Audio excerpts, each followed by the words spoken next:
তো গত 15 বছর একটা ছাত্র সংগঠনের উপর যে পরিমাণ নির্যাতন হয়েছে, অনেকগুলো কেস আপনারা জানেন, বলে আসলে সময় নষ্ট করতে হবে। আপনার ফাহাদের মতো আপনাদের পাশে ক্যাম্পাস কুয়েটে, তো শিবির সন্দেহ, শিবির সন্দেহ, শিবির সন্দেহ, মানে এত বেশি এটাকে রিড করা হয়েছে, সন্দেহ করে পিঠে মেরে ফেলা যাবে, এটা একটা সার্টিফিকেশন। শিবির সন্দেহ মানে পিঠে মেরে ফেলা যাবে।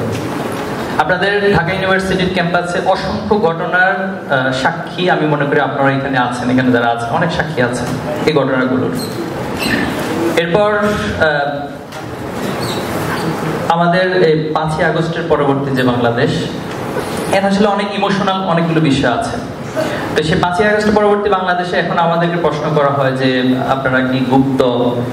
এত বড় একটা নির্যাতিত, এত বড় একটা ভিকটিম সংগঠনের উপর এই শব্দগুলো আরোপ করা, আমি জানি না এটা মানবতার কোন লেভেল থেকে এই প্রশ্নগুলো বা এই জিনিসগুলো আমাদের মনের মধ্যে আসে।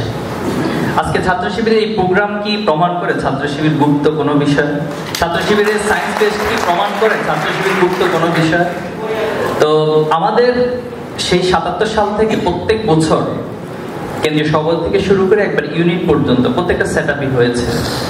তো এমন হতো কিনা যে আমরা এই 15 বছর আমাদের একেবারে ঢাকঢোল পিটে সবার কাছে বলতাম, ঢাকা ইউনিভার্সিটিতে এসে ছাত্রলীগ সহ সবার কাছে মিডিয়াতে একটা আমরা কনফারেন্স করে বলে দিতাম যে এই হলো 15 জন, এই 20 জন শিবির করেন, এবার আপনারা যা ভালো মনে করেন, যেটা এখন একটা এই জায়গাগুলোকে আমরা কি উপলব্ধি করছি কিনা আমি আপনাদের কাছে একটু পাল্টা কোশ্চেন রাখতে চাই, উপলব্ধি করছি কিনা। তো ছাত্র শিবির তার প্রত্যেকটা কাজ, প্রত্যেকটা মুহূর্ত, প্রত্যেকটা সময় কন্টিনিউ করেছে। আগে মিডিয়ার ভাইয়েরা আমাদের কাছে আসতেন না, ইভেন আমরা যদি কোনো একটা বিষয় বলতাম যে ভাই এটা একটু আমাদের প্রচার করেন, সেটাও তারা করতেন না।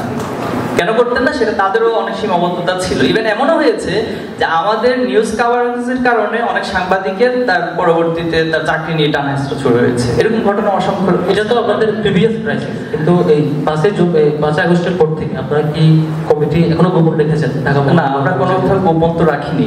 এখন বিষয় হচ্ছে যে প্রচার তো হয় না, আমাদের কমিটিতে হয় সাধারণত জানুয়ারি মাসে, যে জানুয়ারি মাসে আসতেছে আমাদের কমিটি হবে। তো আপনারা যেমন ঢাকা ইউনিভার্সিটি যেটা হয়েছে কমিটি প্রকাশ হয়েছে, অন্যান্য ইউনিভার্সিটিগুলোতে প্রকাশ হয়েছে। তো ছাত্র শিবিরের একটা মোরাল ভ্যালুস আমরা ক্রিয়েট করি, সেটা হলো যে নিজেকে এত বেশি উপস্থাপনের কিছু নেই, যেটা আমাদের শিশিরে অনেকগুলো প্রত্যাশার কথা বলছেন যে ঢাকঢোল পিটাইয়া, যেমন আমরা কিছু কমিটি এখন হচ্ছে দেখছি, কমিটি হওয়ার পরে মাশাআল্লাহ ওনার পিছনে একটা গ্রুপ মিছিল করে, আবার ওনার কমিটি হয়েছে কেন পাল্টা আরেকটা গ্রুপ বিশাল মিছিল করে। তো এই ধরনের মিছিলের সংস্কৃতি দিয়ে আমরা আমাদের কমিটি প্রকাশ, কমিটি ঢাকঢোল পিটানো এরকম ফিল করি না, এবং আমরা দায়িত্বের অনুভূতিটাকে বেশি ফিল করি। মনে হয় ছাত্র শিবির এই জায়গাটা থেকে কখনোই গোপন ছিল না। আগে আমাদের কাজগুলো কেউ প্রচার করতো না, এখন প্রচার হচ্ছে। আশা করি এই জিনিস আরো ভালো হবে। আপনারা অনেকগুলো ভিডিও দেখা যায়, গত বছরও বড় বড় মিছিল করেছেন ঢাকা শহর, অন্যান্য শহরগুলোতে। এই যে গুপ্ত হওয়ার অভিযোগ এবং আবার প্রকাশ্যে এনেছে, এটা আসলে মানে কোন রূপটা ছিল গত বছর? এখন এই কম্পারিজনটা তো আমাদের মানে অডিয়েন্সকে করতে হবে। কম্পারিজনটা মানে কম্পারিজনের উত্তরটা আমি দিলে আমার পক্ষে আমি বলবো ভিডিওর কম্পারিজন যে আপনি প্রকাশ্যে মিছিল করেছেন, এরপর আপনার প্রচারণা হয় না, এটা ভিডিও। হ্যাঁ, অবশ্যই অবশ্যই সেটাই হয়েছে। আমরা তো অনেক মিছিল করেছি, সব কিছু করেছি, প্রকাশ হয়নি। আচ্ছা, আমি একটা লাইন একটু শেষ করি এই পয়েন্টে। সেটা হলো ছাত্র শিবির একটা জায়গায় নিজেকে ওন করতে চায়, সেটা হলো সবার হয়ে উঠতে চায়। তো যেমন যে একটা প্রশ্ন আসছে যে শিবির অমুককে শিবির মনে হয়, অমুককে শিবির মনে হয়। এখন ভালো কাজ করলে যদি শিবির মনে হয় তাহলে আমি মনে করি এটা কোনো প্রবলেম না, এটা হচ্ছে আমার চিন্তার প্রবলেম। আবরার ফাহাদ সে ভারতের বিরুদ্ধে কথা বলেছে, আধিপত্যবাদের বিরুদ্ধে কথা বলেছে, আপনি সাথে সাথে তাকে শিবির বললেন। তো আমি মনে করি এটা আবরার ফাহাদের সমস্যা না, এটা রাষ্ট্রের সমস্যা। এবং একটা কালচার, পলিটিক্যাল যে একটা নোংরা কালচার আমরা সৃষ্টি করেছি তার সমস্যা, বয়ানের সমস্যা, বয়ানের একটা কালচার তৈরি করেছি সেটা সমস্যা। এটা আবরার ফাহাদের সমস্যা না, এটা শিবিরের কোনো সমস্যা। আমাদের জাহিদ ভাই বলছেন তিনি সবার হয়ে ওঠার চেষ্টা করছেন বা উঠতে চান।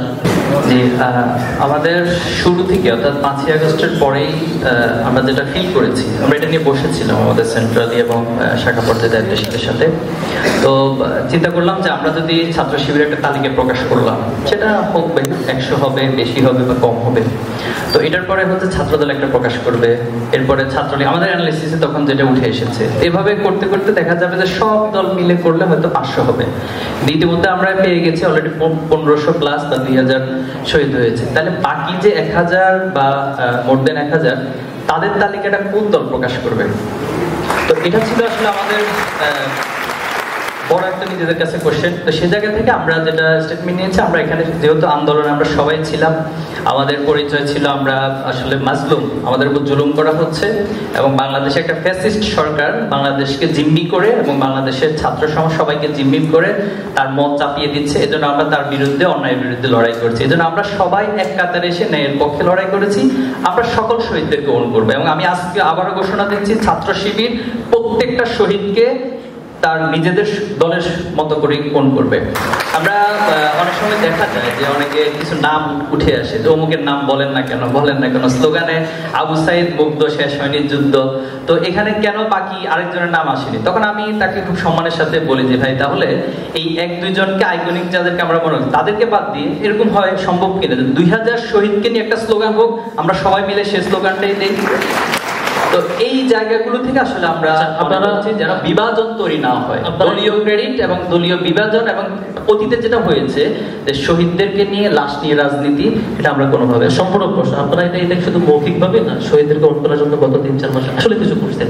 আমি সর্বপ্রথম যেটা বলবো, এটা নিজের এটা বললে আবার বলবেন যে আপনারা ক্রেডিট দাবি করুন। আমাদের তো শিক্ষার্থীদের জানার অধিকার, আমি বিশ্বাস করি যে জানার অধিকারটা হচ্ছে যেটা আমাদের সাদিক কাইম অলরেডি বলেছে, ছাত্র শিবির সর্বপ্রথম, যেটা কোনো মানবাধিকার সংগঠন পারেনি, বাংলাদেশের রাষ্ট্র পারেনি, ইন্টারিম গভর্নমেন্ট পারেনি, শহীদদের তালিকা করা। এই তালিকাটা ছাত্র শিবির ধরে ধরে ধরে ধরে এই তালিকাটা করেছে। ফার্স্ট এই তালিকা ছাত্র শিবির করেছে।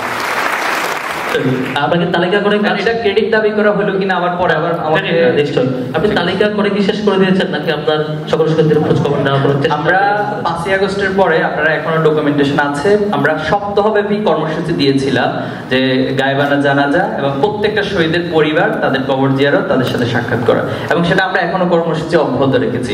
আপনাকে জাস্ট একটা উদাহরণ দিই। তো ছাত্র দলের একজন শহীদ আছে, তিনি মাগুরাতে কয়েকদিন আগে ওনার সন্তান ভূমিষ্ঠ হয়েছে, আপনারা জেনে থাকবেন। তো একজন সন্তান তার ভূমিষ্ঠ হয়েছে এতিম হিসেবে, খুবই দুঃখজনক।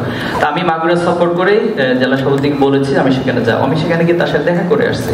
তো এই যে দলীয় যে পার্টিশন, এটা যদি চিন্তা হতো তাহলে তো এখানে যাওয়ার কথা ছিল না। ইভেন আমি নিজে পার্সোনালি আমার কথাই বলছি এবং আমাদের সকলকে শাখা পর্যায়ে এই স্টেটমেন্ট দেওয়া হয়েছে এবং সবাইকে এই নির্দেশনা দেওয়া হয়েছে যে যার এলাকায়, যার শাখার মধ্যে, যার প্রতিষ্ঠানে যে শহীদগুলো আছে, আপনারা সবাইকে একান্ত নিজেদের শহীদ মনে করে গ্রহণ করবেন এবং শহীদ পরিবারের পাশে দাঁড়াবেন। আপনি বলতে চাচ্ছেন আপনার যেখানে যেখানে শহীদ হয়েছে শাখা এবং ওয়ার্ড বিভাগ করে দিয়েছেন। আপনার কি এখন শিবিরে অল্প কয়েক মাসের মধ্যে সারা দেশে প্রত্যেকটা জায়গায় কমিটি আছে, প্রত্যেকটা ওয়ার্ড একদম লোকাল পর্যায়ে? যে আমাদের কমিটি আছে। মানে এটা কিভাবে সম্ভব হলো যে এত বছর টর্চারের মধ্যে আপনারা কমিটি কন্টিনিউ করছেন? এটা কি হঠাৎ করে এখন দিয়েছেন নাকি কত সময় বেসিসে কমিটিগুলো? এটা তো আমি আমার আগের উত্তরে বলেছি যে 77 সাল থেকে আজকে দিন পর্যন্ত প্রত্যেকটা সময় যতগুলো কমিটি চেয়ারম্যান শিবিরে সেটা কন্টিনিউ ছিল। ঢাকা বিশ্ববিদ্যালয়তে 5ই আগস্টের আগে আপনারা ছিলেন, রাইট? Sure sure. তার আগে ছিল গালিব ভাইরা ছিল, শিওর, কখনো তো মিস হয়নি। অর্থাৎ ছাত্র শিবির এই সময়টা তো একদম লোকাল পর্যায়ে পর্যন্ত তার কমিটি কন্টিনিউ করেছে। সেই কমিটিটাতে ফাংশন করে আপনারা শহীদদেরকে ফোন করতে চান এবং করতে চান। জি, অসংখ্য ধন্যবাদ। আমি গালিব ভাইয়ের কাছে যাবো। আচ্ছা, কমিটি নিয়ে যেহেতু আলাপ হচ্ছে, আমি ফরহাদ সাহেবের সাথে একটু আলাপ করতে চাই। আমাদের শিবিরের রাজনীতি একটু বোঝা দরকার। এখানে যারা অডিয়েন্স আছে, আমি আপনাদেরকে অনুরোধ করবো আমরা সবাই যেন শিবিরের যে গঠনতন্ত্র আছে, সংবিধানটা একটু পড়া দরকার। শিবিরের সংবিধানের 34 নম্বর ধারা এখানে উল্লেখ আছে, শিবিরে যারা নেতা হবে তাদের অন্যতম একটা ক্রাইটেরিয়া হচ্ছে তাদের পদের প্রতি লোভ থাকা যাবে না। কারো যদি পদের প্রতি লোভ থাকে, কেউ যদি সভাপতি হতে চায়, সেক্রেটারি হতে চায় অথবা অন্য কোনো পোস্ট পাইতে চায়, সে ডিসকোয়ালিফাইড। তো শিবিরের রাজনীতিতে যদি আমরা না বুঝি, আমরা এটা ভোটার কারা হবে না। আচ্ছা, আমি শেষ করি, তারপর হচ্ছে ভোটারের কথা বলতেছি। তো সেই কারণে শিবিরের এখানে কর্মী সংখ্যা বেশি হয়, নেতা সংখ্যা কম হয়। এখানে হচ্ছে অন্যান্য পার্টি যা আছে, আমাদের বন্ধুপ্রতিম ছাত্র সংগঠন, তাদের যে পলিটিক্স দেখি আমরা, দেখি নেতার সাথে মধুতে এখানে ওইখানে, অথবা দেখা যায় হচ্ছে নেতার খুবই আস্থাভাজন, কিন্তু কমিটিতে যখন তার নাম থাকবে না, এরপর দিন থেকে নেতাকে হচ্ছে সে পাইলে যেখানে পাবে সেখানে হচ্ছে তাকে হটাও, এই আন্দোলন শুরু হয়, আমরা এখনো দেখতে পাচ্ছি। কিন্তু শিবিরের কালচারটা হচ্ছে কেউ নেতা হতে চায় না, যখন কেউ নেতা হয় সে কান্না করে। আপনারা শিবিরের সেট আপগুলো যদি দেখেন, এখানে কেউ নেতা হতে চায়, আপনি এটা বোঝা বা ধারী হিসেবে দেখেন। হ্যাঁ, তো এখানে কর্মী হিসেবে থাকতে আশ্বস্ত তারা হচ্ছে ফিল করে। এবং শিবিরের যে নির্বাচন প্রক্রিয়ার কথা বলেছেন, শিবিরের প্রত্যেকটা স্তরে, এটা বাংলাদেশের ছাত্র রাজনীতিতে একটি গুরুত্বপূর্ণ একটা, আমরা এটাকে প্রাউড ফিল করতে পারি। শিবিরের প্রতি বছর নির্ধারিত সময়ে নির্বাচন হয় এবং এই নির্বাচনে শিবিরের জনশক্তিরা তাদের নেতা নির্বাচন করে থাকে। আপনাদের তাদের যে নেতার সারা দেশে কমিটি দেন, যদি আমি ধরে জানুয়ারিতে শুরু করবেন, ঠিক কতদিন সময় লাগে আপনাদের সারা দেশে কমিটি দিতে? আমাদের আপনারা জানেন আগামী 31শে ডিসেম্বর শিবিরের কেন্দ্রীয় সদস্য সম্মেলন। কেন্দ্রীয় সদস্য সম্মেলনের মাধ্যমে শিবিরের কেন্দ্রীয় সভাপতি এবং সেক্রেটারি নির্বাচন এবং মনোনীত হবে। এরপরে 2 সপ্তাহের মধ্যে সারা দেশের আমাদের 144টি ইউনিট আছে, 144টি ইউনিটে সব সেট আপ সম্পন্ন হবে আমরা আশা করছি। একদম সবগুলো হ্যাঁ, সবগুলো আমাদের নিঃসন্দেহে একটা অসাধারণ যে একটা ছাত্র সংগঠন 1 সপ্তাহের মধ্যে 2 সপ্তাহের মধ্যে সারা দেশের সকল কমিটি অ্যানাউন্স করতে পারবে, এটি নিশ্চয়ই ভালো এক্সাম্পল। আমি